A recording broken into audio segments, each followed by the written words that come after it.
جاء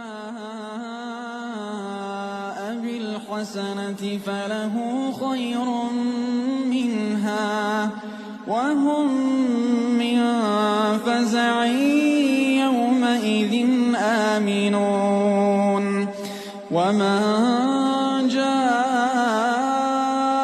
بالسيئة فكبت وجوههم في النار. Di malam hari ini kita akan membahas tentang satu sosok yang sangat memusuhi Nabi sallallahu alaihi wasallam, dan ini akan terulang sampai hari ini, bahkan sampai hari kiamat dibangkitkan. Sampai-sampai Al-Quranul Karim menyebutkan sosok ini dan diturunkan satu surat secara sempurna. Bahkan surat yang sangat mudah dihafal, mulai daripada orang dewasa sampai anak-anak. Artinya sejarah ini akan terus terulang terbaca sampai hari ini, bahkan sampai kiamat dibangkitkan. Siapa tokoh yang kita akan bahas di malam hari ini? Dialah Abdul Uzza ibn Abdul Muttalib, atau dikenal dengan Abu Lahab.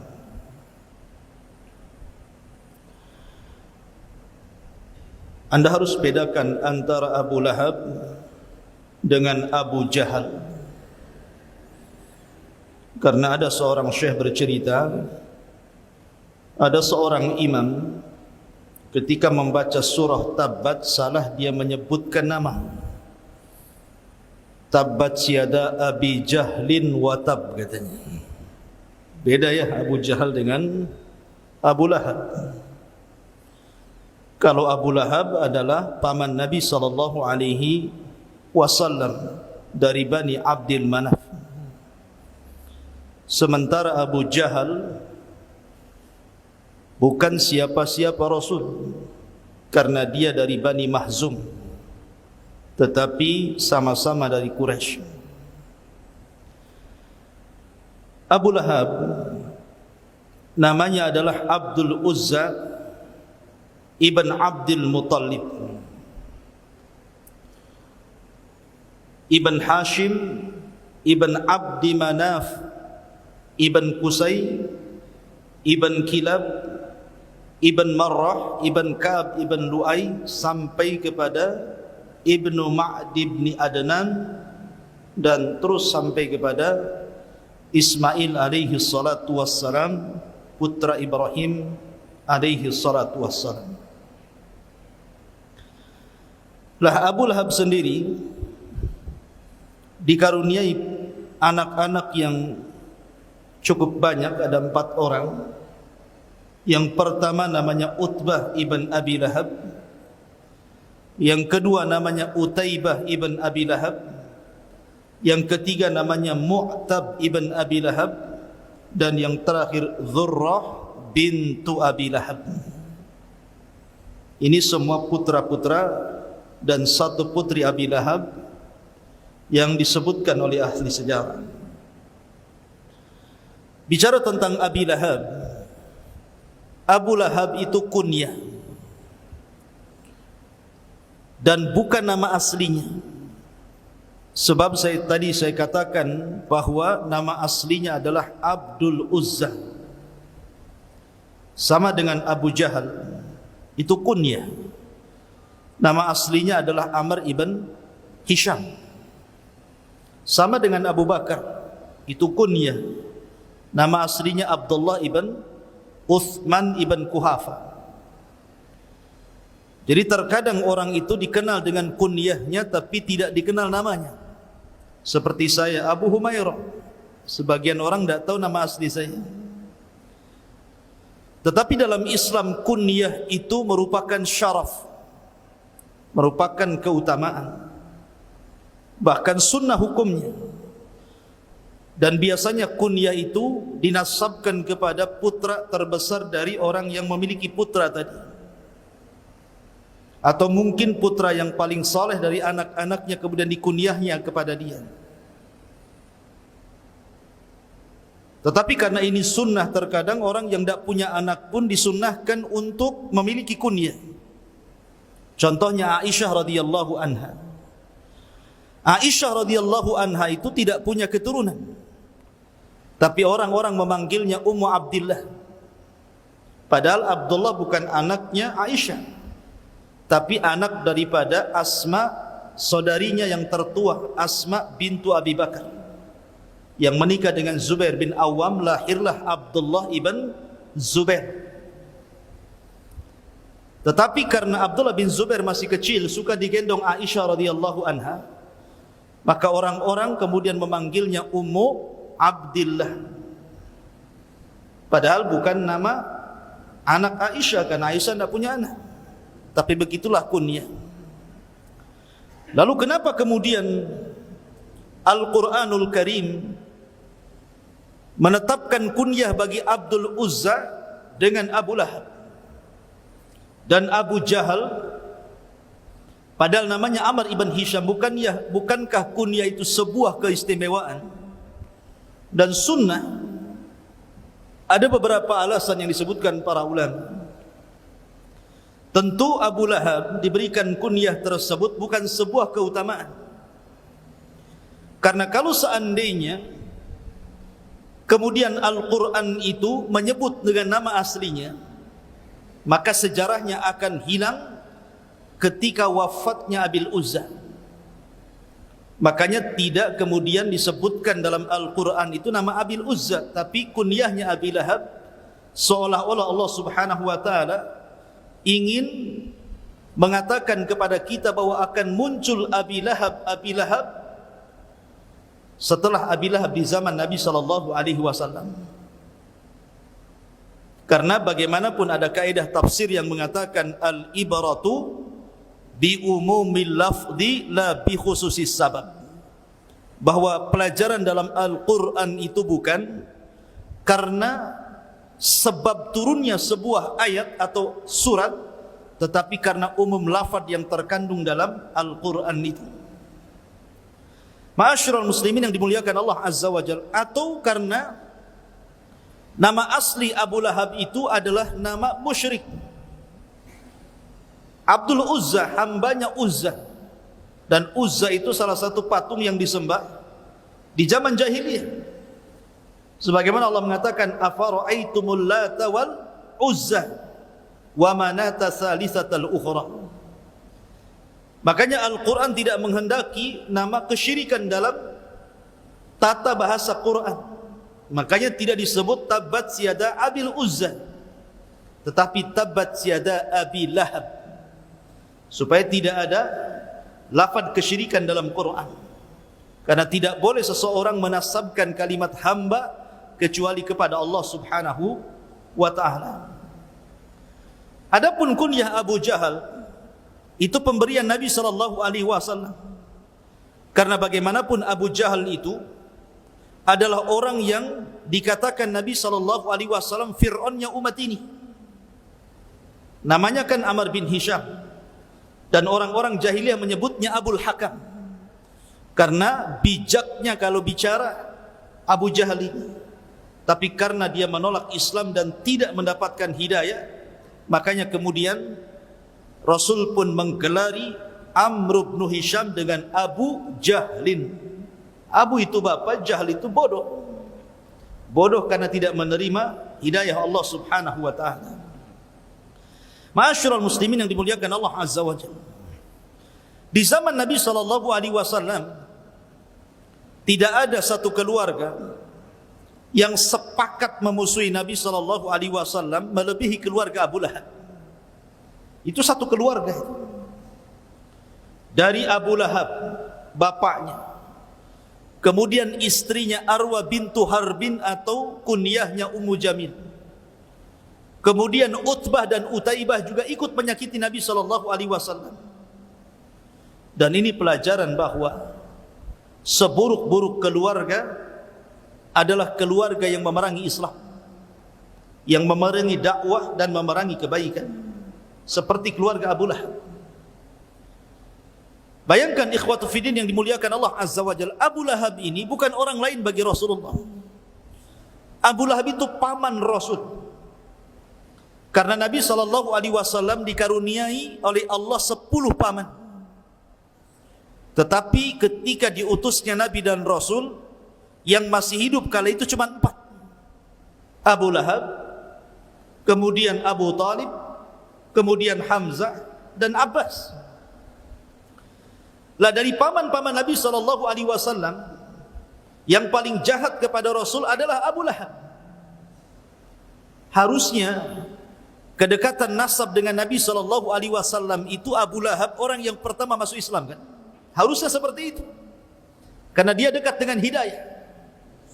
Akan tetapi justru Abu Lahab pula lah yang pertama kali memusuhi Islam dan Rasul sebelum yang lainnya. Sebelum Abu Jahal, sebelum Umayyah, sebelum Al-Walid, sebelum tokoh-tokoh Quraisy, dia pula yang memulai permusuhan itu. Dari sini Nabi SAW bersabda, "Man sanna sunnatan sayyi'atan falahu wizruha wa wizru man amila ba'dahu la yanqusu min auzarihim syai'an." Barang siapa yang memberikan contoh buruk kemudian diikuti keburukannya orang lain, maka dia dapat dosa dan dosa orang yang mengikutinya tanpa mengurangi dosa mereka sedikit pun. Maka jangan seperti Abu Lahab yang kemudian memberikan contoh buruk akhirnya diikuti manusia. Ma'asyiral muslimin yang dimuliakan Allah Azza wa Jalla, bagaimana bentuk permusuhan Abu Lahab kepada Rasul? Ketika Nabi SAW diturunkan ayat wa anzir ashiratakal aqrabin, berilah peringatan kepada keluarga terdekat wahai Muhammad. Maka Nabi SAW mengumpulkan seluruh kerabat-kerabatnya di Bukit Safa. Di situ Nabi SAW berkhutbah. Dan ingat, Nabi SAW itu orangnya paling jujur, tidak pernah mengucapkan kalimat dusta.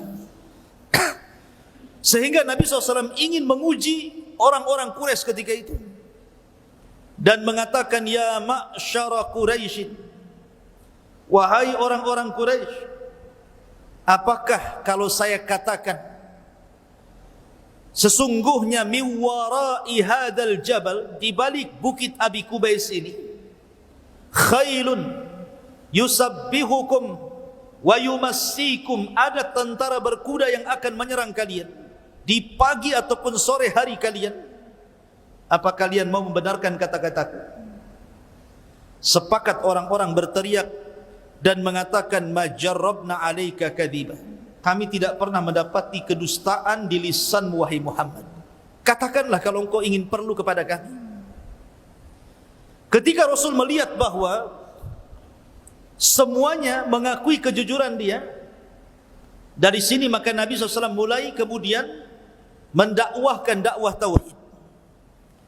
Kemudian mengatakan, idzan qulu la ilaha illallah tuflihu, kalau begitu katakan bahwa tidak ada sesembahan yang berhak disembah kecuali Allah, kalian akan beruntung.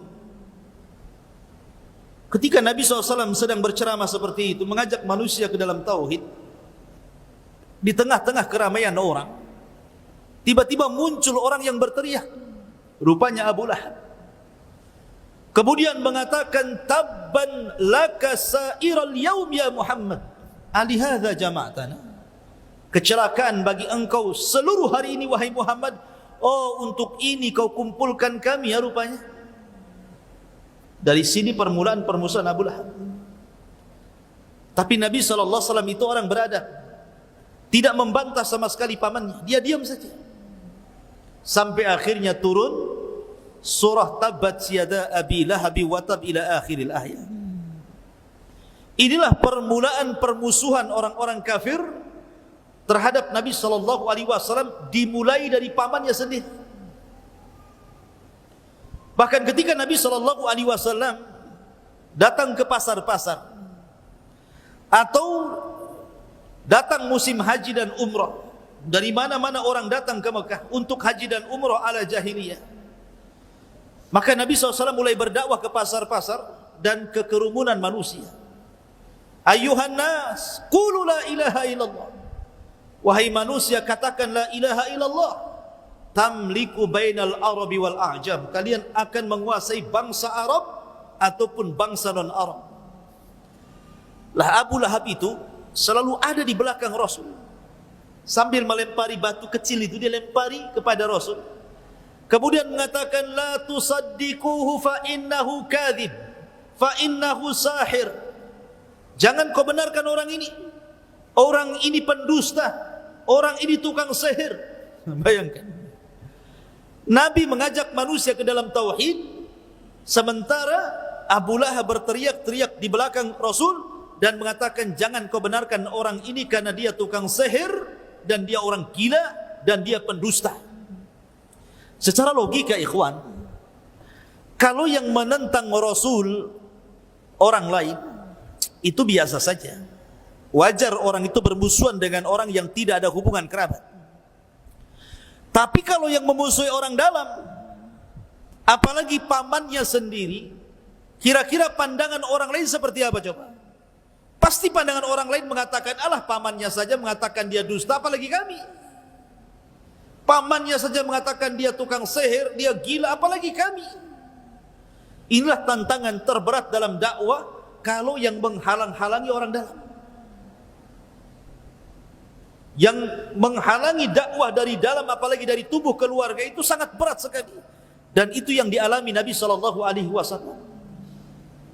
Bahkan suatu ketika Abu Lahab itu selalu menaruh kotoran di depan pintu Rasul SAW. Selalu cari kotoran, diletakkan di depan pintunya. Kemudian apabila Nabi SAW datang atau hendak keluar, terkadang tersakiti dengan kotoran itu, terkadang terinjak. Karena di zaman itu jarang orang pakai sandal.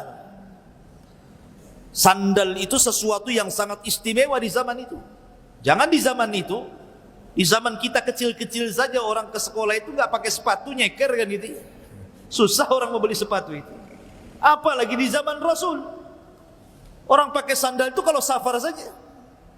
Karena supaya tidak langsung terkena padang pasir yang panas menyengat itu. Maka Rasul terkadang tersakiti. Maka Nabi SAW terkadang mengatakan, ayu jiwarin hadha, tetangga seperti apa ini? Terkadang Nabi SAW berteriak seperti itu. Tetangga seperti apa ini tidak menghormati tetangganya? Sampai suatu ketika Hamzah mendengar bahwa Abu Lahab itu selalu meletakkan kotoran di depan rumah pintu Nabi SAW. Marah Hamzah, padahal Hamzah ketika itu masih kafir, belum pun masuk Islam. Tetapi adat seperti ini tidak baik, walaupun masa jahiliyah gitu, tidak menghormati tetangga. Datanglah Hamzah, diambilnya kotoran itu, dicarinya Abu Lahab. Setelah ketemu Abu Lahab, diletakkan di kepala Abu Lahab. Bayangkan, berani nggak antum meletakkan kotoran di kepala orang yang menyakiti Islam? Akhirnya kemudian Abu Lahab mengatakan kepada Hamzah, sesungguhnya saudaraku ini majnun, gila katanya. Kenapa? Kenapa dia mengatakan gila kepada Hamzah? Karena Hamzah dan Abu Lahab ini sama-sama kafir, sama-sama penyembah berhala. Sementara Nabi SAW sudah beda keyakinan. Harusnya Hamzah dengan Abu Lahab ini klop, memusuhi Rasul karena sama keyakinannya, berbeda dengan Rasulullah. Tapi begitulah Hamzah berbeda mauqifnya, walaupun sama-sama kafir. Abu Lahab kafir, dia pun kafir, tapi Hamzah punya akhlak. Dia punya akhlak. Makanya sebab itu pula Hamzah masuk Islam dan mengatakan kepada Abu Lahab, jangan kau ulangi ya Abu Lahab, karena sesungguhnya aku berada di atas agama Muhammad. Padahal dia belum masuk Islam tuh, belum mengucapkan syahadat, tapi dengan sebab itu Hamzah masuk Islam. Maka penting antum itu menampakkan akhlak. Akhlak itu yang menjadikan orang dapat hidayah. Terkadang orang itu tidak bicara tapi akhlaknya bagus, maka banyak pujian mengalir kepada dia. Tapi ada orang yang rajin sholat, rajin puasa, rajin sedekah, tapi akhlaknya enggak bagus, lisannya enggak bagus gitu kan, malah dicela orang. Kan gitu ya. Maka akhlak itu penting dalam Islam. Ma'asyiral muslimin yang dimuliakan Allah Azza wa Jalla. Lah, di antara permusuhan lain Abu Lahab. Abu Lahab itu kan punya anak namanya Utbah dan Utaibah. Subhanallah. Utbah dan Utaibah ini menikah dengan dua putri Nabi sallallahu alaihi wasallam sebelum Rasul diangkat menjadi nabi dan rasul. Adapun Utbah menikah dengan Ruqayyah. Adapun Utaibah menikah dengan Ummu Kulthum dan dua-duanya putri Nabi sallallahu alaihi wasallam. Tetapi baru saja mereka melangsungkan akad pernikahan, keduanya langsung berangkat berdagang ke Syam dan tidak sempat digauli. Subhanallah, ini hikmah. Tidak sempat digauli. Hanya akad nikah, habis itu mereka berdua pergi untuk berdagang ke Syam. Lah ketika mereka berada di Syam itulah Nabi SAW diangkat menjadi nabi dan rasul. Lah ketika itulah terjadi permusuhan sengit antara Rasul dan Abu Lahab. Sehingga ketika keduanya pulang, Utbah dan Utaibah ini, maka ayahnya kemudian mengatakan kepada kedua putranya, seraya kemudian menunjuk untuk menceraikan istri-istri keduanya. Inna ra'si wa ra'sikuma haramun. Inna ra'si wa ra'sakuma haramun. Sesungguhnya kepalaku dan kepala kalian berdua haram kalau kalian tidak menceraikan kedua putri si Muhammad itu. Sampai segitunya permusuhan Abu Lahab. Adapun Utbah, dia langsung datang kepada Nabi SAW dan mengatakan, aku ceraikan Ruqayyah, kemudian pergi. Adapun Utaibah, dia ingin menunjukkan permusuhan kepada Rasul di hadapan ayahnya. Dia tidak langsung menceraikan Ummu Kulthum. Dia datang kepada Nabi SAW ketika hendak berangkat ke Syam untuk berdagang. Ditariknya gamis Nabi SAW kemudian dikoyak. Setelah itu diludahi wajah Rasul tetapi tidak kena. Sambil menghina Nabi SAW kemudian menceraikan Ummu Kulthum di hadapan Rasul. Lihat bagaimana permusuhan keluarga ini, sampai anak-anaknya pun dipengaruhi untuk memusuhi Nabi SAW. Tetapi al-jaza'u min jinsil amal, ikhwan. Namanya balasan itu disesuaikan dengan perbuatan. Utbah tidak menyakiti Rasul, hanya menceraikan begitu saja. Tapi karena Utaibah sudah mengoyak gamis Rasul, menghina Rasul, meludahi wajah Rasul walaupun tidak kena, sampai-sampai Nabi SAW berdoa kepada Utaibah dan mengatakan, Allahumma sallit alaika kilabun min kilabi. Ya Allah, kuasakan kepada orang ini, maksudnya Utaibah, anjing dari anjing-anjing. Doa Rasul ini terngiang di telinga Utaibah. Pulang dia. Kemudian diceritakan kepada ayahnya apa yang sudah dilakukan kepada Rasul.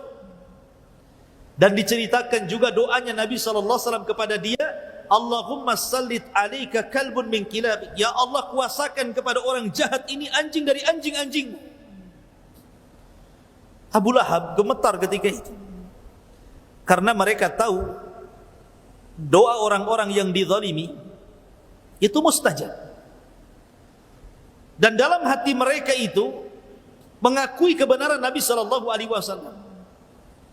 Makanya Akhnas ibn Syuraik, suatu ketika masih kafir, Akhnas ibn Syuraik ini mendatangi Abu Jahal. Berdua saja itu di rumahnya. Kemudian mengatakan, kata Akhnas, ya Aba Jahlin, coba menurutmu, menurut keyakinanmu, sebenarnya agama Muhammad itu benar atau salah? Ini Akhnas ngomong sama Abu Jahal. Coba menurut hati yang paling dalam yang kau miliki, wahai Abu Jahal, agama Muhammad itu benar atau salah sebenarnya? Lihat jawaban Abu Jahal. Dia mengatakan, fa innahu shadiq. Agama Muhammad itu benar. Itu Abu Jahal itu. mengatakan kepada Akhnas, agama Muhammad itu benar, aku tidak mendapat, tidak berdusta. Artinya orang-orang pembesar Arab itu hati mereka mengakui kebenaran syariat Rasul. Makanya Akhnas mengatakan, kalau engkau mengakui dia di atas kebenaran, kenapa kau tidak ikut dia, katanya. Ini alasan Abu Jahal kenapa tidak mau ikut agama Rasul. Kata Abu Jahal, wahai Akhnas, kemuliaan Bani Qusay itu ada di memberi makan orang-orang fakir, memberi minum jamaah haji, membayar diat, dan begitu seterusnya. Kemudian kami dari Bani Mahzum dan Bani Abdul Manaf, kabilahnya Abu Talib, di dalam Quraisy itu selalu mengambil hati orang-orang Quraisy dengan berlomba-lomba di atas kebaikan. Kalau mereka membayarkan diat, kami juga ikut membayarkan diat. Kalau mereka memberikan santunan kepada fuqara wal masakin, kami juga sama. Kalau mereka memberikan minum kepada jemaah haji, kami juga sama. Jadi kami Bani Mahzum dengan Bani Abdul Manaf itu setara dalam kabilah Quraisy. Akan tetapi tiba-tiba Bani Abdi Manaf mengatakan, sesungguhnya kami memiliki nabi dan kalian tidak punya nabi. Bingung, apa yang mau kami jawab, katanya Abu Jahal. Apa kami juga akan mengatakan kami juga punya nabi sementara kami tidak punya nabi? Dari situlah saya tidak mau ikut agama Muhammad. Hasad, kibar, sombong. Jadi mereka itu mengakui sebenarnya apa yang didakwakan Rasul itu benar, hatta Abu Jahal sendiri. Tetapi karena kesombongan, karena hasad mereka, akhirnya mereka memusuhi Rasul sallallahu alaihi wasallam. Lah Abu Lahab itu seperti itu juga. Ma'asyiral muslimin yang dimuliakan Allah Azza wa Jalla. Lah Abu Lahab ini ketika perang Badar, dia tidak ikut perang Badar. Maksudnya tidak ikut dalam pasukan Abu Jahal. Karena memang Abu Lahab itu terkenal pengecut. Dia bukan orang pemberani. Tetapi dia tetap ingin membela musuh Rasul. Dengan cara apa? Menyewa orang-orang untuk ikut terlibat dalam perang Badar. Dia memang tidak ikut, tapi dia sewa orang. Lihat bagaimana permusuhannya, sampai menyewa orang untuk ikut terlibat dalam perang Badar memusuhi Nabi sallallahu alaihi wasallam. Seperti itulah Abu Lahab permusuhannya dengan Nabi sallallahu alaihi wasallam. Belum lagi istrinya Ummu Jamil, Arwa bintu Harbin. Ummu Jamil ini bukan orang biasa. Dia wanita yang sangat istimewa di tengah-tengah Quraisy. Bagaimanapun dia keturunan orang hebat, karena dia saudari daripada Abi Sufyan. Abu Sufyan ibn Harb punya saudari namanya Arwa bintu Harbin, menikah dengan Abu Lahab.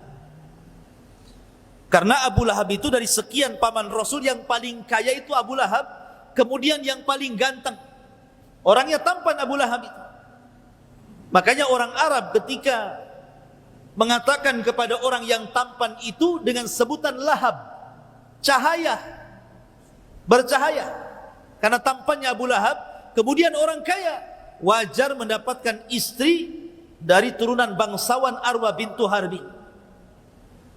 Tetapi betul kata Allah Subhanahu wa taala, innal insana la yatgha an ra'ahu istaghna. Manusia itu mudah melampaui batas kalau Allah berikan kekayaan banyak kepada dia.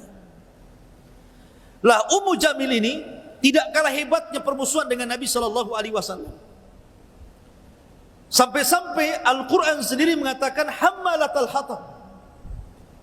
Jadi setiap hari dia membuat isu tentang Nabi sallallahu alaihi wasallam. Membuat habar-habar hoax tentang Nabi sallallahu alaihi wasallam di tengah-tengah wanita-wanita Quraisy. Dan kalau sudah emak-emak nyebarkan hoax itu beda dengan laki-laki nyebar hoax. Itu cepat itu. Ya. Karena mulutnya perempuan itu lebih panjang kan dibandingkan jilbabnya. Ya. Jadi kalau dia mau fitnah itu luar biasa. Bukan hanya dengan lisannya, tapi juga dengan dananya. Dengan kalung-kalungnya dia jual kemudian dananya itu untuk membayar orang untuk memfitnah Rasul, mengadu domba Rasul. Terkadang menyuruh orang meletakkan duri di tempat jalan Nabi SAW pulang ke rumah. Dan sekali lagi di zaman itu jarang pakai sandal, jadi kalau diletakkan duri mudah keinjak. Begitu cara menyakiti Nabi SAW. Bahkan suatu ketika Ummu Jamil ini pegang batu, mau menumbuk dengan batu itu wajah Nabi SAW. Dicarinya Rasul. Rupanya Nabi SAW sedang bersandar di kiswah Ka'bah dengan Abu Bakar.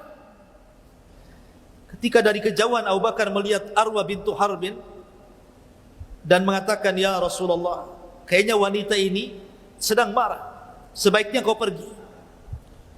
Tapi Rasul tidak mau pergi dan mengatakan, "Tenang saja, biarkan dia datang." Datang Arwa bintu Harbin. Allah takdirkan kedua matanya tidak melihat Rasul. Itu mukjizat, Rasul tidak bisa kelihatan oleh Ummu Jamil, padahal di hadapannya yang kelihatan cuma Abu Bakar saja. Kemudian kata Arwa bintu Harbin, "Ya Aba Bakrin, aina sahibuk?" Di mana kawanmu si Muhammad itu? Abu Bakar heran, ada di sampingnya kok nanya di mana saudaranya. Tetapi Rasul hanya mengisyaratkan dengan matanya, layani saja. Kata Abu Bakar, "Kenapa kau mencari saudaraku Muhammad?" Kata Arwa bintu Harbin, "Qad balagani annahu yahjuni." Telah sampai berita kepadaku dia telah mengejek diriku. "Lau ra'aituhu la ramaituhu bihadzal hajara fi." Kalau aku lihat dia, aku lempar batu yang ada di tanganku ke kepalanya, katanya. Bayangkan. Kemudian dia membacakan syair, "Mudhammaman abaina wa amrahu asaina wa dinahu qalaina." Mudhammam, orang yang tercela, kami tidak mau untuk mengikutinya. Wa amrahu asaina, seluruh perintahnya kami bermaksiat. Wa dinahu qalaina, dan semua agamanya kami berlepas diri. Kemudian dia pergi sambil gerutu. Rasulullah di depan tapi tidak melihat. Lihat apa kata Rasul kepada Abu Bakar, "A'mallahu basaraha." Allah butakan kedua matanya sehingga dia tidak bisa melihat. Dari sini ma'asyiral muslimin yang dimuliakan Allah Azza wa Jalla, demikian dahsyatnya permusuhan Abu Lahab. Baik Abu Lahab, baik istrinya, baik anak-anaknya ikut campur untuk memerangi Nabi SAW. Pantaslah kalau seandainya Allah Subhanahu wa taala akhirnya menurunkan surat khusus untuk bicara tentang Abu Lahab. Kita sedikit membahas tentang surat yang turun kepada Abi Lahab. Allah Subhanahu wa taala berfirman, "Tabbat yada Abi Lahab wa tab." Celaka kedua tangan Abi Lahab. Wa tab, dan pasti celaka. Subhanallah. Keajaiban bahasa Quran. Tabba, kalaupun dibalik batta, tabbat itu diambil dari tabbah. Coba kita balik ba duluan, batta. Dua-duanya artinya sama, celaka. Antum mau ngomong tabba ataupun batta itu sama dalam bahasa Arab artinya. Celaka dua-duanya. Kecelakaan bagi yada Abi Lahab, kedua tangan, maksudnya kedua tangan di sini karena yang paling banyak melakukan pergerakan itu tangan. Artinya usaha Abi Lahab dan pasti binasa. Celaka seluruh usaha Abi Lahab dan pasti binasa. Di sini Allah Subhanahu wa taala sekali lagi saya katakan tidak menyebut nama aslinya. Harusnya Tabbat yada Abil Uzza wa tab. Harusnya kan seperti itu, karena nama aslinya bukan Abi Lahab, Abil Uzza. Kenapa kemudian kunyahnya yang disebutkan di sini? Ada beberapa perkara yang tadi saya sudah sebutkan. Satu, karena Abil Uzza itu nama kesyirikan, dan Allah tidak hendak meletakkan nama kesyirikan dalam Al-Quran. Maka tidak disebut nama Abil Uzza, tapi kunyahnya Abi Lahab. Yang kedua, Disebut Abi Lahab tidak Abil Uzza. Kalau seandainya Allah mengatakan tabat yada Abil Uzza, berarti dengan meninggalnya Abil Uzza selesailah kisah ceritanya sampai di sini. Tetapi ketika Allah tidak menyebutkan nama aslinya, malah menyebutkan nama kunyahnya, maka akan datang Abi Lahab. Abi Lahab sampai hari ini, bahkan sampai kiamat dibangkitkan, akan datang Abi Lahab yang banyak. Dan Abi Lahab itu simbol orang yang memusuhi Islam. Lihat hari ini betapa banyak Abi Lahab yang nongkrong di hadapan medsos itu, yang menulis untuk menghina Islam, merendahkan Islam, menghina Rasul, menghina Al-Quran. Itu semua Abu Lahab. Mereka Abu Lahab. Lihat bagaimana orang merobohkan Islam ini terkadang mulai dari perkara kecil sampai besar. Mengatakan jilbab tidak wajib, mengatakan solat tidak wajib, mengatakan ikhtilat boleh, sampai kemudian mengatakan bahwa semua agama sama. Ini siapa yang bicara seperti ini kalau bukan Abu Lahab? Makanya ketika kemudian Allah mengatakan tabat yada Abi Lahab, akan muncul Abi Lahab sepanjang zaman, karena Abi Lahab itu simbol orang-orang yang tidak suka dengan Islam dan memerangi Islam. Maka jangan seperti Abi Lahab. Ya. Tabat yada Abi Lahab wa tab. Ma aghna anhu maluhu wa ma kasab. Tidak akan manfaat bagi Abi Lahab itu seluruh hartanya, bahkan seluruh apa yang diusahakannya, termasuk keturunan. Karena Abi Lahab ketika turunnya ayat ini, dia kumpulkan orang-orang Quraisy. Kemudian dia mengatakan, in kana ma qala Muhammadun lasadiq. Kalau yang dikatakan Muhammad itu benar, saya selana naran dzatal lahab, aku akan dimasukkan ke dalam api yang menyala-nyala. Aku ini orang kaya, kata Abu Lahab. Anakku sukses, Utbah, Utaibah, Mu'tab, semua sukses anakku. Tidak ada anakku yang terlantar. Aku bisa tebus dengan harta dan anak-anakku, katanya. Tapi Allah Subhanahu wa taala katakan ma agna anhu maluhu wa ma kasab. Mau hartanya, mau anak-anaknya, enggak akan manfaat lagi ketika sudah berhadapan dengan Allah Azza wa Jalla. Enggak ada manfaatnya.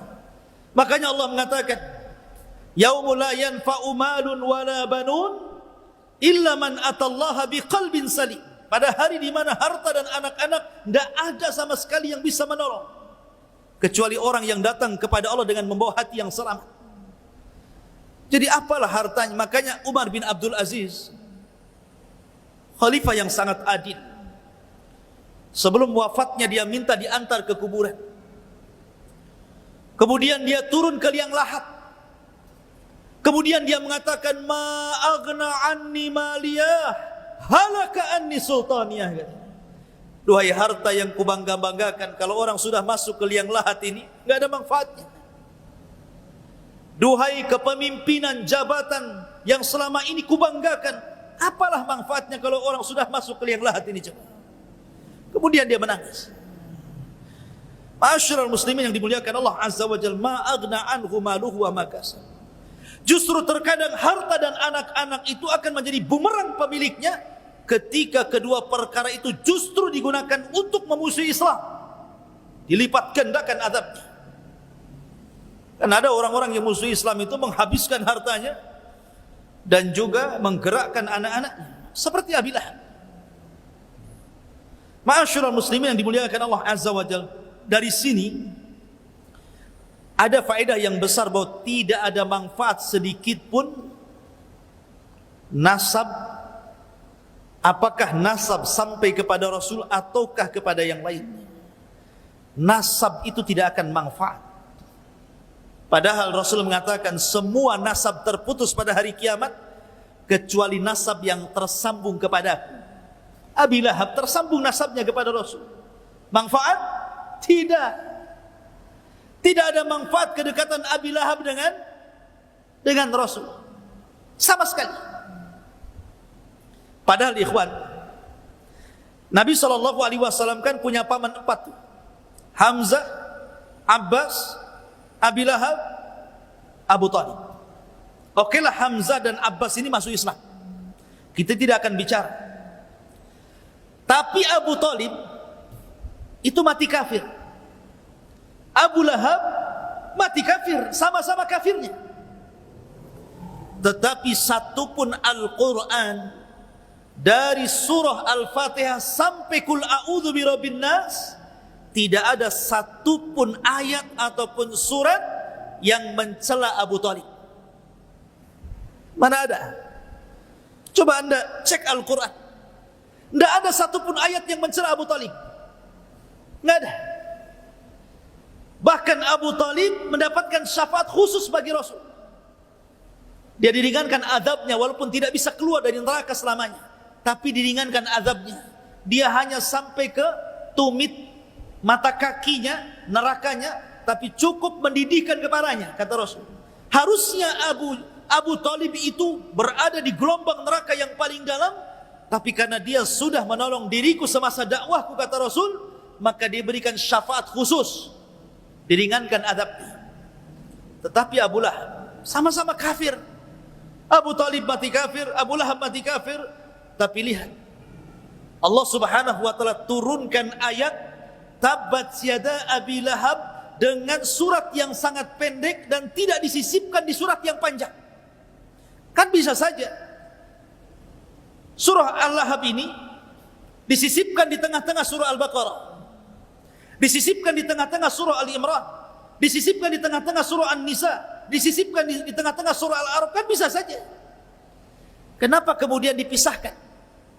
Satu surat yang sangat pendek, pendek sekali, sampai anak kecil bisa menghafalnya. Menunjukkan bahwa balasan itu disesuaikan dengan usahanya. Karena dia orang yang pertama memusuhi Rasul, melibatkan seluruh keluarga dan hartanya untuk memusuhi Rasul, maka seolah-olah ayat ini menjadi doa bagi Abi Lahab. Sampai hari ini bahkan kiamat dibangkitkan, semua orang membacanya. Sampai anak-anak pun bisa membacanya. Sampai orang yang hafalannya tidak punya, kalau jadi imam tabat aja paling yang bisa itu. Coba lihat, ngeri itu Abu Lahab. Dibuatkan surat pendek sehingga orang mudah ngapal. Seolah-olah doa bagi dia, semua akan diingat tuh kenangan Abi Lahab itu. Masyarul muslimin yang dimuliakan Allah Azza wa Jalla. Intinya hubungan nasab itu tidak akan manfaat walaupun nasabnya sampai kepada Rasul, kalau dia justru memerangi agama Nabi sallallahu alaihi wasallam. Mau Anda Habib, mau Anda bukan Habib, yang menentukan kemuliaan bukan nasab Anda kepada Rasul, tapi ketakwaan Anda kepada Allah Subhanahu wa taala. Ma'asyiral muslimin yang dimuliakan Allah Azza wa Jalla. Kemudian Allah mengatakan sayasla naran dzatal lahab. Abi Lahab ini akan dimasukkan ke dalam neraka dzatal lahab yang menyala-nyala. Lihat bahasa Quran. Allah tidak mengatakan sayasla nar jahannam, umpamanya seperti itu. Allah masukkan ke neraka jahannam, tidak. Tapi Allah mengatakan dzatal lahab. Apinya yang disebut menunjukkan, kata para ulama, aswa adzabillah, seburuk-buruknya azab Allah yang akan menimpa Abu Lahab. Bahwa Abu Lahab itu bukan hanya sekedar didekatkan dengan api neraka, tapi akan dibakar langsung, kemudian langsung gosong, langsung jadi abu, baru kemudian dikembalikan menjadi Abu Lahab kembali dan dibakar kembali. Sampai-sampai bahasa Quran seperti itu. Saking kerasnya azab Allah kepada Abi Lahab. Kemudian Allah mengatakan wamra'atuhu. Subhanallah. Allah tidak memfathahkan tak tetapi mendomahkan. Allah tidak mengatakan wamra'atahu, tapi Allah mengatakan wamra'atuhu, pakai dhammah, tidak pakai fathah. Kenapa? Kalau dia pakai fathah berarti jumlah baru. Berarti kisah Abu Lahab sampai sayasla naran dzatal lahab selesai sampai di sini. Kemudian ada jumlah yang baru bercerita tentang istrinya. Itu kalau di fathah. Tapi kalau di dhammah, Berarti cerita istrinya masih nyambung dengan cerita sebelumnya. Diatofkan. Pakai wawu atof, wa mra'atuhu. Menunjukkan bahwa istrinya pun akan mengalami adab yang sama yang akan ditimpakan kepada Abi Lahab. Apa yang Allah timpakan dari adab Allah kepada Abi Lahab juga menimpa kepada istrinya, gitu maksudnya. Sampai detailnya bahasa Quran seperti ini.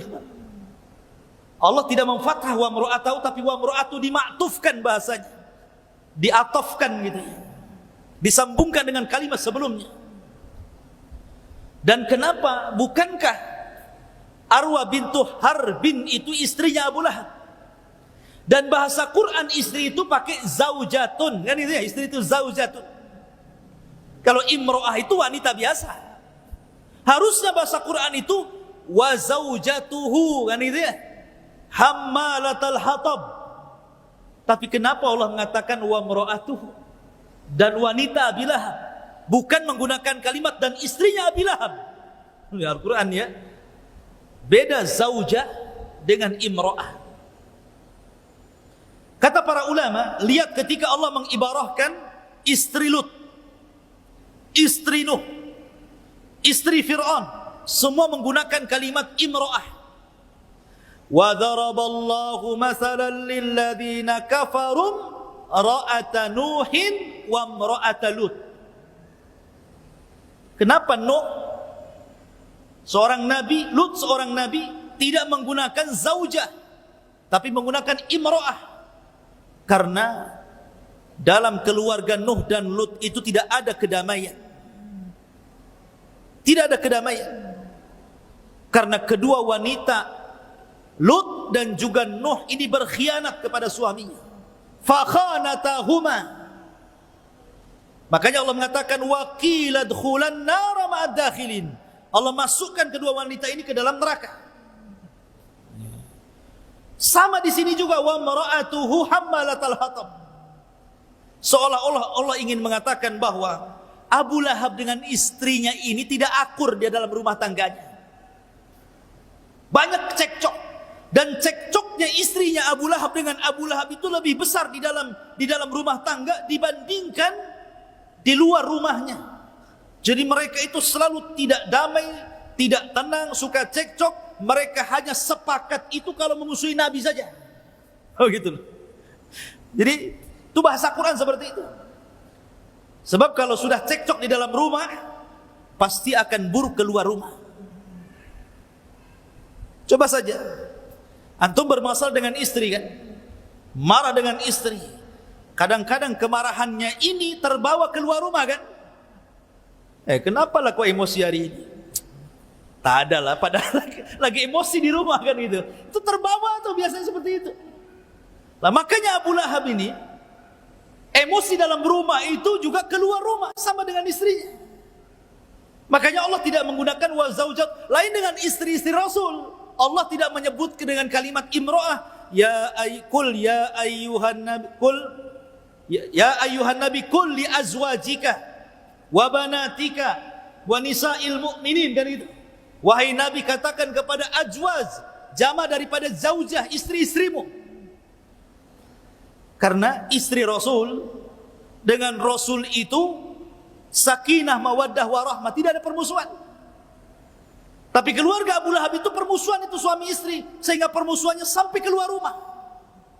Itulah jeleknya keluarga Abu Lahab. Makanya Allah bahasakan wa mra'atuhu hammalatal hatab.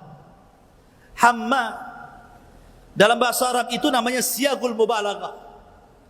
Siyagul mubalaghah itu artinya bentuk isim yang berbentuk berlebih-lebihan dalam makna. Jadi bukan hanya sekedar membawa satu kali, tapi sering membawa gitu maksudnya. Bukan hanya memfitnah satu kali, tapi terus memfitnah. Itu disebut hammalatul hatab. Bukan sekali dua kali, tapi mengadu dombanya itu terus, seolah-olah hidupnya dihabiskan hanya untuk mengadu domba, menjelek-jelekan Nabi SAW. Itulah arti hammalatul hatab. Makanya Al-Quran, ini kaidah Al-Quran, ikhwan. Siapapun yang dicela dalam Al-Quranul Karim, maka dia tidak pernah akan mendapatkan hidayah sampai dia mati. siapapun yang dicela dalam Al-Quran, maka dia tidak akan pernah mendapatkan hidayah sampai dia wafat. Abu Lahab dicela dalam Al-Quran, wafat su'ul khatimah. Istrinya dicela dalam Al-Quran, wafat su'ul khatimah. Abu Jahal dicela dalam Al-Quran, ara'aita alladhi yanha 'abdan idza shalla. Tidakkah kau melihat ada seseorang yang berani melarang orang sedang sholat? Karena Abu Jahal mengatakan, kalau aku melihat Muhammad sholat di Ka'bah, kutunjang lehernya, katanya. Maka Allah turunkan ara'aita alladhi yanha 'abdan idza shalla, dicela dalam Al-Quran. Akhirnya Abu Jahal pun mati su'ul khatimah. Al-Walid ibn Mughirah diturunkan dalam surah Al-Mudaththir, darni wa man khalaqtu wahida wa ja'altuhu malam ma'duda wa banina syuhuda, sampai akhir surah Al-Mudaththir turun kepada Al-Walid ibn Mughirah. Al-Walid ibn Mughirah mati su'ul khatimah. Siapapun yang dicela dalam Al-Quran tidak akan selamat. Tapi orang-orang yang tidak dicela dalam Al-Quran, Abu Sufyan kurang apa musuhannya dengan Rasul? Dia yang memimpin perang Uhud dan memimpin orang-orang musyrik sehingga banyak para sahabat terbunuh, tapi Quran tidak mencela Abu Sufyan. Makanya dia dapat hidayah masuk Islam ketika Fatu Mekah. Ma'asyiral muslimin yang dimuliakan Allah Azza wa Jalla. Kemudian Allah mengatakan fi jidihahab lum mim masad. Maka di lehernya akan diletakkan sabut dari api Jahannam. Sering saya ulang, al-jaza min jinsil amal. Balasan itu sesuai dengan usahanya. Karena Ummu Jamil ketika di dunia, dia ambil kalungnya, dia ambil gelangnya, dia jual. Kemudian uangnya untuk memusuhi Rasul. Maka kalung itu kelak akan jadi api di neraka Jahannam, kemudian akan melilit lehernya. Begitulah Allah Subhanahu wa taala menyiksa orang-orang yang memusuhi dia. Ma'asyiral muslimin yang dimuliakan Allah Azza wa Jalla. Maka di sini kalau kita melihat keluarga Abu Lahab dalam kehidupan manusia, Allah sudah contohkan kan banyak keluarga kan. Antum baca surah Tahrim, di situ ada macam-macam keluarga. Ada keluarga itu yang suaminya soleh, suaminya baik, tapi istrinya kurang ajar, berkhianat dan kufur. Seperti keluarga Nuh dan keluarga Lut. Yang kedua, ada yang terbalik, istrinya baik sekali, solehah, tapi suaminya kufur, suaminya bengis dan jahat. Keluarga Fir'aun, istrinya ahli jannah, keluarganya Fir'aun itu istrinya penduduk surga, satu di antara 4 wanita terbaik dunia, Asyah bintu Muzahib. Tapi suaminya makhluk yang paling buruk yang ada di permukaan bumi, Fir'aun laknatullah. Yang ketiga, ada keluarga itu yang dua-duanya tidak soleh dan soleh, seperti keluarga Abu Lahab. Suaminya seperti itu, istrinya juga seperti itu. Sama-sama tidak suka dengan agama, tidak suka dengan dakwah, tidak suka dengan tauhid. Yang ketiga, yang keempat, ada keluarga yang dua-duanya mencintai Allah. Itulah keluarga Nabi SAW. Makanya tidak ada keluarga yang layak dicontoh melebihi keluarga Nabi SAW. Laqad kana lakum fi Rasulillahi uswatun hasanah. Sungguh ada pada jati diri Rasul itu suri toladan yang indah bagi kita, termasuk saat berkeluarga Nabi SAW. Jangan seperti Abi Lahab. Ya. Jangan seperti Abi Lahab, dia suami istri kompak masalahnya, memusuhi Islam. Ma'asyiral muslimin yang dimuliakan, makanya Abu Lahab diberikan azab oleh Allah di dunia sebelum akhirat. Suatu ketika Abi Lahab ini sedang menunggu kabar tentang kemenangan di Badar. Karena kan dia tidak ikut Badar, dia pengecut, nyewa orang. Dia menunggu, menangkah kalah begitu saja. Tiba-tiba dari kejauhan datang Abi Sufyan dengan ketakutan, dengan beberapa orang yang lari dari orang-orang musyrik karena kekalahan di Badar. Kemudian Abu Sufyan menceritakan di hadapan Abu Lahab, kita kalah wahai Abu Lahab. Aku heran, kenapa tentara si Muhammad itu Banyak sekali ditolong oleh tentara berkuda, semua berwarna putih, dengan berjubah putih, di tangannya ada pedang terhunus. Sampai kami lari tunggang langgang. Di samping Abu Lahab ini ada budaknya Abbas, namanya Fadl. Ada budaknya Abbas. Dia orang yang beriman dan menyembunyikan keimanannya. Tiba-tiba refleks ngomong, itulah malaikat yang menolong Muhammad. Marah Abu Lahab ini. Di pentungnya itu budaknya si Abbas itu seolah-olah apa? Membela Rasulullah. Akhirnya karena terlukalah budaknya Abbas ini pulang. Kemudian lapor kepada istrinya Abbas, Ummu Fadl. Marah Ummu Fadl ini. Dia ambil pentungan, dicarinya Abu Lahab. Kenapa kau sakiti budakku ya Abu Lahab? Dipentung kepalanya. Akhirnya pecah kepalanya sini sama Ummu Fadl, istri daripada Abbas itu. Kenapa kau pukul budakku? Sebab lukanya itulah Abu Lahab meninggal dunia. Ada juga yang mengatakan bahwa Abu Lahab itu terkena penyakit namanya adas, penyakit yang parah, luka yang parah. Jadi ketika kemudian dia hendak safar, di tengah jalan kumat penyakit itu, kemudian meninggal. Dan tidak diketahui jasadnya kecuali setelah 3 hari. Bayangkan jasad 3 hari tidak diketahui busuk tidak? Busuk. Manusia pun tahu ini jasadnya siapa ini? Jasadnya Abu Lahab. Sampai anak-anaknya tidak berani mendekati Abu Lahab karena busuknya. Tapi orang-orang mengatakan kepada anak-anaknya, kalian tega kepada bapak-bapak kalian, kuburkan ayah kalian ini. Tapi mereka tidak mau. Terpaksalah akhirnya dikubur di mana dia meninggal. Tidak digalikan kuburan, langsung dilempari batu. Kayak orang dirajam, dilempari batu sampai numpuk. Itulah kuburannya Abu Lahab. Subhanallah. Allah hinakan. Termasuk putranya juga Utaibah, yang sudah meludahi Rasul, mengoyak gamis Rasul. Ketika dia hendak berangkat ke Syam, Abu Lahab ini terngiang dengan doanya Rasul, sehingga dia mengatakan kepada kawan-kawannya, jaga putraku ini, jaga putraku ini. Dan sebenarnya Abu Lahab itu yakin dengan doanya Rasulullah. Suruh minta ke kawan-kawan dagangnya, tolong jaga putraku ini, katanya. Karena aku mendengar Muhammad mendoakan seperti ini, seperti ini. Berangkatlah mereka ke Syam. Ketika sudah sampai di perbatasan Syam, di tempat namanya Bani Zuraik, orang-orang ini sedang tidur di bawah pohon sambil istirahat. Ketika terbangun, tiba-tiba ada asad, ada harimau, ada singa di hadapannya, singa padang pasir. Tiba-tiba yang diserang pertama adalah Utaibah. Langsung diserang lehernya, kemudian dipisahkan leher dari badannya. Ketika itu singa itu menggigit lehernya, dia sempat berteriak, qatalani Muhammad, qatalani Muhammad, katanya. Muhammad sedang membunuhku. Muhammad di mana? Dia di mana? Dia ada di Syam, Rasul ada di Madinah. Tapi dia mengatakan qatalani Muhammad, qatalani Muhammad. Muhammad sedang membunuhku, Muhammad sedang membunuh. Sampai akhirnya meninggal, terpisah kepala dari badannya. Ya kan? Bagaimana Allah Subhanahu wa taala mengazab orang yang memusuhi dakwah. Hati-hati. Siapapun yang memusuhi dakwah Nabi sallallahu alaihi wasallam, pasti akan ada azab dunia sebelum azab akhirat.